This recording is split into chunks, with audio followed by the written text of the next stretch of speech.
Hello everyone, जय हिंद। अब हम इस वीडियो में क्वेश्चन नंबर 19 से प्रश्न को सॉल्व करना शुरू करेंगे। क्वेश्चन नंबर 19 में लिखा है, यदि किसी द्विघात बहुपद पी एक्स बराबर X square plus B X plus C के शून्यक 6 और -2 हो तो बी और सी के मान क्रमशः ए में 4, 12, बी में -4, 12, सी में 4, -12, डी में -4, -12।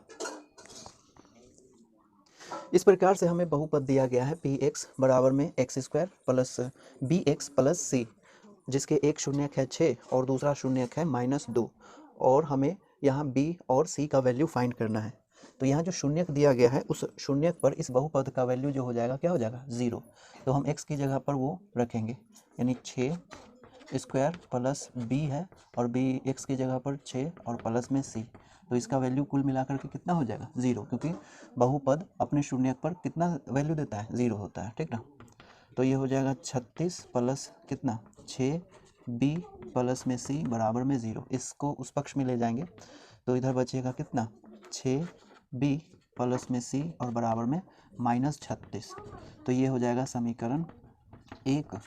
फिर तथा उस शून्यक पर भी इस बहुपद का वैल्यू क्या हो जाएगा, 0 हो जाएगा। तो इस पर भी रख करेंगे हम, तो b है और गुने में -2 और प्लस में c बराबर में कितना 0, या ये हो जाएगा 4 और ये हो गया माइनस कितना 2b प्लस में c बराबर में 0। इसे भी उस पक्ष में ले जाएं तो इस प्रकार से हो जाएगा -2b प्लस में c बराबर में कितना -4। ठीक, तो ये हो जाएगा समीकरण 2, ठीक ना। ये एक समीकरण, ये दो समीकरण। अब इन दोनों समीकरण को सॉल्व करेंगे तो हमें क्या प्राप्त होगा, ये प्राप्त होगा सी और डी का वैल्यू, ठीक ना। तो क्या करेंगे, इसे सॉल्व करेंगे तो लिखेंगे अब क्या चीज़, समीकरण 1 माइनस समीकरण 2। पहले में से दूसरे को घटा देंगे तो पहला कितना है 6 बी प्लस में सी बराबर में है -36, और दूसरा समीकरण हो गया -b प्लस में सी बराबर में -4। तो घटाएं तो ये हो जाएगा प्लस, ये माइनस और ये प्लस, ठीक ना। तो ये हो गया कितना, जुड़ करके 8b हो जाएगा और ये घट करके यहाँ पर 0 हो जाएगा और बराबर में ये 32 हो जाएगा, वो भी -32, ठीक। तो इधर हम सॉल्व करेंगे बाकी को। तो एक तरफ कितना है माइनस, कितना माइनस नहीं है 8b, और दूसरी तरफ में है -32, तो ये 8 4 मरतबे कैंसिल होगा तो b बराबर हो जाएगा -4। अब हमें c का वैल्यू चाहिए तो c के लिए समीकरण किसी में भी रख लेंगे, तो समीकरण 1 में रख दिया जाए। तो समीकरण 1 ये है, तो उसकी जगह पर b, तो 6 पहले से है और b की जगह पर है -4 प्लस में c बराबर में -36, ठीक ना। तो ये कितना हो जाएगा -24 प्लस c बराबर में -36। इसे उस पक्ष में ले जाए तो -36 में से -36 और प्लस 24 हो जाएगा, तो कुल मिलाकर के कितना हो जाएगा -12। तो लिखेंगे अतः यहाँ पर b का वैल्यू कितना हो जाएगा -4 और c का वैल्यू हो जाएगा -12, ठीक ना, इस तरीके से। तो इसमें सही ऑप्शन कौन है, ऑप्शन डी, -4 और -12। अब क्वेश्चन नंबर 20 में लिखा है, निम्नलिखित में कौन रैखिक बहुपद है। ए में दिया गया है 2x - 9√5, बी में है x प्लस 1/x, सी में है 5 - 1/z², और डी में z² - 1/z।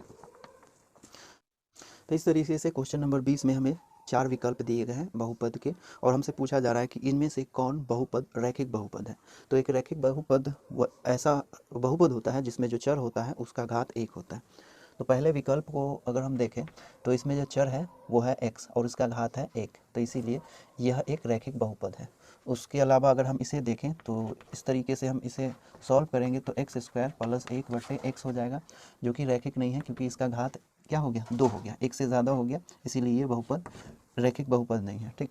उसके बाद अगर हम इसमें गौर करें तो इसका भी घात क्या है, ये 2 है ना, तो ये भी रैखिक बहुपद नहीं है। फिर इसमें भी देख रहे हैं चर का जो घात है 2 है और इसीलिए ये रैखिक बहुपद नहीं है। ऑप्शन कौन है, ये, यानी पहला विकल्प सही है। 2x - 9√5 एक रैखिक बहुपद है। अब अगला प्रश्न है क्वेश्चन नंबर 21, एक त्रिघात बहुपद के शून्यकों की अधिकतम संख्या a 1, b 2, c 3 या d 4। तो क्वेश्चन नंबर 21 का सही विकल्प होगा सी यानी 3। एक त्रिघात बहुपद में शून्यकों की अधिकतम संख्या 3 होती है। कोई भी बहुपद हो उसके घात के अनुसार हम उसके शून्यकों की संख्या हम पता कर सकते हैं। अगर कोई रैखिक बहुपद है यानी जिसका घात 1 है तो उसमें शून्यकों की संख्या 1 होती है। इसी तरीके से द्विघाती बहुपद के शून्यकों की संख्या 2 होती है और त्रिघाती बहुपद के शून्यकों की अधिकतम संख्या 3 होती है। इसीलिए इस प्रश्न में सही विकल्प जो होगा वो होगा 3। तो त्रिघाती बहुपद के अधिकतम शून्यकों की अधिकतम संख्या कितनी होगी? 3 हो जाएगी। अब अगला प्रश्न है क्वेश्चन नंबर 22।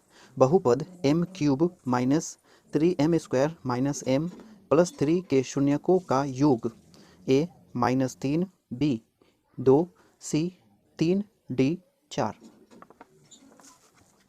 तो इस तरीके से एक बहुपद दिया गया है, त्रिघाती बहुपद है m³ minus 3m² minus m plus 3 और ये त्रिघाती बहुपद है और हमें बताना है कि इसके शून्यकों का योग कितना होगा। अब ये त्रिघाती बहुपद है तो इसमें 3 शून्यक होंगे।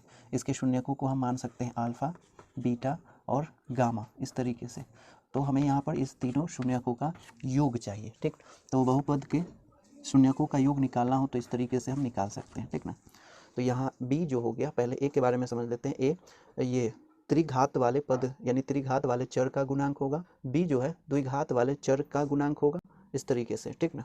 तो यहाँ पर b के जगह पर कितना है? b के जगह पर है -3 और a के जगह पर इसका गुणांक रखेंगे जो कि है 1। तो यहाँ माइनस और b के जगह पर यह है -3, ठीक। और a जो है त्रिघात वाले चर का गुणांक होगा तो इसका गुणांक कितना है? 1, तो लिखेंगे 1। तो ये कितना हो जाएगा? +3 और बट्टे में a यानी 3 होगा, ठीक ना, वो भी प्लस में सही विकल्प कौन सा है? ये सी है ना, ये वाला पद सही है, ठीक। अब क्वेश्चन नंबर 23 में लिखा हुआ है समीकरण bx² plus bx plus c बराबर 0 का विवेचक है a में b² माइनस 4ac, b में c² माइनस 4bc, c में b² माइनस 4bc, d में c² माइनस 4b²। तो इस प्रकार से एक समीकरण दिया गया है और हमें क्या करना है कि इसका विवेचक बताना है, ठीक ना। और समीकरण का प्रारूप इस प्रकार से होता है a² plus bx plus c, है ना, इस तरीके से इसका प्रारूप होता है। तो विवेचक हम इस प्रकार से लिख सकते हैं, विवेचक इसके लिए अगर विवेचक लिखा जाए तो ये हो जाएगा b² माइनस 4ac इस तरीके से। तो यहाँ इस समीकरण में अगर गौर करें तो b के जगह पर ये जो है ये b है, स्मॉल b, तो लिखेंगे स्मॉल b, और 4 के जगह पर 4 और a के जगह पर भी ये क्या लिखा हुआ है? b लिखा हुआ है, तो यहाँ पर लिखेंगे b, और c कैपिटल C के जगह पर ये स्मॉल अक्षर पद है तो लिखेंगे कोने में c, वो भी स्मॉल c, ठीक। तो इसे सॉल्व करने पर ये हो जाएगा b² माइनस 4bc, ठीक ना। तो इस समीकरण का विवेचक ये हो जाएगा b² माइनस 4bc। तो यहाँ कौन सा है? b² माइनस 4bc यानी ऑप्शन सी, इसमें ऑप्शन सी सही है। अब क्वेश्चन नंबर 24 है यदि x माइनस वाई बराबर 2 तथा x प्लस वाई बराबर 10 है तो a x बराबर 4 y बराबर 2, b x बराबर 5 y बराबर 3, c x बराबर 6 y बराबर 4, d x बराबर 7 y बराबर 5। तो इसमें हमें दिया गया है समीकरण 2, इस प्रकार से एक समीकरण जोड़ा दिया गया है और हमें यहाँ पर x और y का वैल्यू इन विकल्प में से चूज़ करना है, ठीक ना। इसमें कौन सा विकल्प सही है इसके लिए हम क्या करेंगे कि पहले इस समीकरण को सॉल्व करेंगे, ठीक। तो यहाँ हम देख रहे हैं कि एक y जो है पहले समीकरण में माइनस है और दूसरे में प्लस है, इसीलिए दोनों समीकरण को क्या कर देंगे? जोड़ देंगे। तो इन दोनों को अगर हम जोड़ें तो 2x हो जाएगा क्योंकि प्लस प्लस है और ये माइनस प्लस है, तो इसलिए ये जुड़ करके क्या हो जाएगा? निगेटिव मतलब घट जाएगा, माइनस प्लस कैंसिल हो जाएगा। तो और इन दोनों को जोड़ करके कितना हो गया? 12, ठीक ना। तो यहाँ पर 2x बराबर में 12 हो गया, 2 एकम 2, 2 6 दूना 12, तो यानी x का वैल्यू कितना हो जाएगा? 6। तो x बराबर 6 हो गया, ठीक ना। तो यहाँ पर हम डायरेक्ट x का वैल्यू देख करके भी विकल्प चूज़ कर सकते हैं। जैसे यहाँ पर देख रहे हैं x का वैल्यू यहाँ पर है 6, ठीक ना। तो ऑप्शन कौन सा? सी ऑप्शन सही है। फिर भी आपको डाउट लग रहा है तो इसे x का वैल्यू रख करके y का वैल्यू फाइंड कर लीजिए, ठीक ना। तो समीकरण लिखेंगे, समीकरण 2 में x बराबर 6, ठीक ना। तो x बराबर 6 यानी 6 प्लस y बराबर में हो जाएगा 10, इसे उस पक्ष में ले जाएंगे तो ये हो जाएगा 10 माइनस 6 बराबर 4, तो y बराबर कितना हो गया? 4, ठीक है। तो विकल्प कौन सा है? ये सी, x बराबर 6 और y बराबर 4। अब अगला सवाल है क्वेश्चन नंबर 25। यदि 5, A, B तथा 11 समांतर श्रेणी में है तो A प्लस B का मान A 7, B 9, C 11, D 16। अर्थात क्वेश्चन नंबर 25 में हमें बताया जा रहा है 5, A, B तथा 11 समांतर श्रेणी में है तो A प्लस B का मान बताएं। इस विकल्प में से हमें A प्लस B का वैल्यू चूज़ करना है, ठीक ना। तो चूंकि ये जो पद है चारों के चारों समांतर श्रेणी में है और इसीलिए किन्हीं दो क्रमागत पदों का अंतर जो होगा वो समान होगा, ठीक ना। तो यहाँ पर दूसरे में से पहले को अगर हम घटाएं यानी A दूसरा पद है और 5 पहला पद है तो इसका अंतर और चौथे पद और तीसरे पद का जो अंतर होगा ये क्या होगा, ये समान होगा ना। यहाँ ये A है और यहाँ ये B है तो इसे हम इस पक्ष में ले आएंगे तो प्लस B हो जाएगा और इसे उस पक्ष में ले जाएंगे तो 11 और माइनस है तो प्लस हो जाएगा तो ये हो जाएगा, ठीक ना, प्लस में। तो ये हो गया A प्लस B बराबर में कितना हो जाएगा 16, ठीक ना। तो A प्लस B का जो वैल्यू होगा कितना होगा 16। तो इसमें कौन सा विकल्प सही है, ये D विकल्प सही है, ठीक ना। अब है क्वेश्चन नंबर 26। समांतर श्रेणी 1/P, 1 माइनस P बट्टे P, 1 minus 2P/P dash dash dash का सर्वांतर है। विकल्प इस प्रकार से है, A में P, B में माइनस P, C में -1, D में 1। तो इस तरीके से हमें एक समांतर श्रेणी दिया गया है और इसमें हमें बताना है कि इसका सर्वांतर कितना है। तो इस तरीके से हम इसे सॉल्व कर सकते हैं। सर्वांतर निकालने के लिए हमें क्या करना होता है कि दूसरे पद में से पहले पद को घटा देते हैं, ठीक ना, या तीसरे पद में से दूसरे पद को घटा सकते हैं, ठीक। तो इसे सॉल्व करेंगे कैसे, इस तरीके लिख लें 1 माइनस P बट्टे में P और माइनस करेंगे 1 बट्टे P को। इस तरीके से हम इसे सॉल्व कर सकते हैं, ठीक। अब ये भिन्न के रूप में है तो इसे हल करेंगे तो दोनों का लघुत्तम तो सेम हो जाएगा, इसीलिए इस तरीके से हम इसे सॉल्व कर लेंगे। तो ये और ये कैंसिल होगा, माइनस P और बट्टे में P हो गया तो कितना हो गया -1, ठीक ना। P से P कैंसिल होगा, -1 हो गया। तो इसका पदांतर यानी सर्वांतर कितना हो गया, ये -1, यानी ऑप्शन कौन सा है, सी ऑप्शन सही है। अब अगला प्रश्न है क्वेश्चन नंबर 27, जिसमें एक समांतर श्रेणी दी गई है यानी AP दी गई है जिसका पहला पद है 10, दूसरा पद है 7 और तीसरा पद है 4। हमें यहाँ पर इस समांतर श्रेणी का तीसवा पद बताना है। ऑप्शन दिया गया है A 97, B 77, C -77, D -97। तो इस प्रकार से हम देख सकते हैं कि एक समांतर श्रेणी दी गई है, ठीक ना, जिसका पहला पद है कितना 10 और इसे हम सूचित करते हैं A से। तो ये कितना हो गया, ये 10 और इसका सर्वांतर जो हो गया वो हो जाएगा -3, यानी D जो हो गया सर्वांतर को हम D से डिनोट करते हैं तो -3 हो जाएगा, ठीक ना। तो हमें यहाँ पर क्या करना है कि इसका तीसवा पद ज्ञात करना है, ठीक। तो nवां टर्म निकालने के लिए जो फॉर्मूला होता है इस तरीके से होता है, इस तरीके से हम लिख सकते हैं कितना A प्लस N माइनस 1 गुणे में D। इस तरीके से nवां पद निकाल सकते हैं। तो यहाँ पर तीसवा पद कहा जा रहा है ना, तो n की जगह पर यहाँ 30 हो जाना है और a की जगह पर यहाँ 10 प्लस n की जगह 30 और गुणे, ये माइनस है गुना नहीं, 1 और गुणे में है -D कितना है -3 है, ठीक ना, इस तरीके से। तो ये हो गया 10 और ये 29 हो जाएगा, है ना, 29 और -3 गुना कर देंगे, ठीक। तो 10 और गुना करेंगे तो माइनस में आ जाएगा ना। तो 9 तिया 27 बच गया 2, 3 दूना 6 और 2 8, 87 हो जाएगा। अब यहाँ पर -87 में से 10 घटाने पर कितना होगा -77, ठीक ना। तो इस समांतर श्रेणी का तीसवा पद कौन सा हो जाएगा -77। तो सही ऑप्शन कौन सा है, सी। अब अगला प्रश्न है क्वेश्चन नंबर 28। समांतर श्रेणी 5, 8, 11 डैश डैश डैश का कौन सा पद 383 है। Option A 124, option B 125, option C 126, option D 127। तो इस तरीके से एक समांतर श्रेणी दी गई है, ठीक ना, जिसका पहला पद हो गया 5, दूसरा पद हो गया ये क्या कहते हैं 8 और तीसरा पद है 11। और हमसे पूछा जा रहा है कि इस श्रेणी का कैमा पद ये 383 है, यानी कौन सा पद ये 383 है, ठीक ना। तो यहाँ पर मान लेंगे कौन सा पद है, माना nवां पद 383 है, ठीक ना, nवां पद 383 है।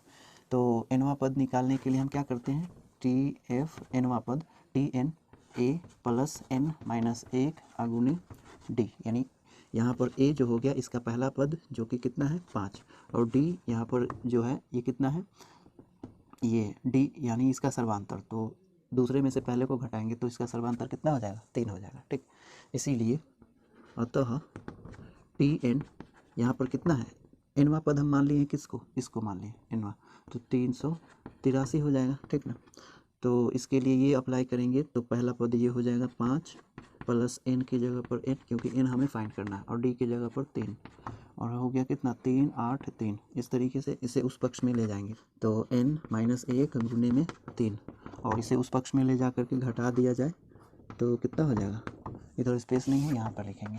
ठीक ना, तो इधर हो गया या n माइनस 1 गुने 3 बराबर, तो 13 में से 5 घटाएंगे तो 8 हो जाएगा, और ये हो जाएगा 7, और ये हो जाएगा 3। ठीक ना, 3 से भागा करेंगे दोनों पक्ष में तो कितना हो जाएगा, तो n माइनस 1 और दोनों पक्ष में 3 से भाग करेंगे तो ये 3 कैंसिल होकर के इधर हो जाएगा 3 8/3, 3 एकम 3, 3 दूना 6 और 6 तिया 18, तो ये हो गया n माइनस 1 बराबर में 126, और इसे उस पक्ष में ले जाएंगे तो ये हो जाएगा 126 प्लस 1 यानी 127, यानी n का वैल्यू कितना हो गया यहाँ पर 127 है ना।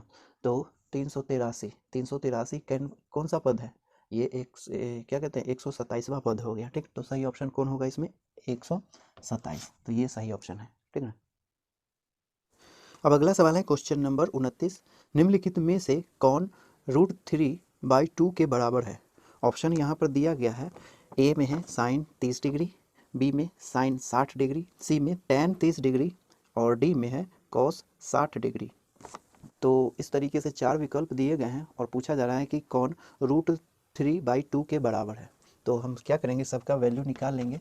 तो यहाँ पर साइन 30 डिग्री का जो वैल्यू होता है 1/2 होता है ना, और साइन 60 डिग्री का वैल्यू होता है √3/2। यहाँ पर tan 30 डिग्री का वैल्यू होता है 1/3, और cos 60 डिग्री का वैल्यू होता है 1/2। इसीलिए सही विकल्प कौन सा हो जाएगा, ये साइन 60 डिग्री है ना, तो साइन 60 डिग्री का वैल्यू होगा √3/2, तो सही विकल्प कौन सा हो जाएगा, यहाँ विकल्प होगा सही बी, यानी साइन 60 डिग्री। अब अगला प्रश्न है क्वेश्चन नंबर 30, tan थीटा बराबर 1, तो थीटा का मान क्या होगा। विकल्प है ए 30 डिग्री, बी 60 डिग्री, सी 45 डिग्री, और डी 90 डिग्री। तो ये जो सवाल है त्रिकोणमिति से है, जिसमें हमें थीटा का मान बताना है। तो tan का जो वैल्यू होता है वो 45 डिग्री पर 1 होता है, इसीलिए यहाँ पर थीटा की जगह पर सही ऑप्शन होगा 45 डिग्री। ठीक ना, तो tan थीटा बराबर 1 है, तो इसीलिए थीटा का वैल्यू यहाँ पर कितना हो जाएगा 45। ठीक ना, तो सही ऑप्शन यहाँ पर कौन सा होगा, सी, यानी 45 डिग्री, क्योंकि tan 45 डिग्री का वैल्यू 1 होता है।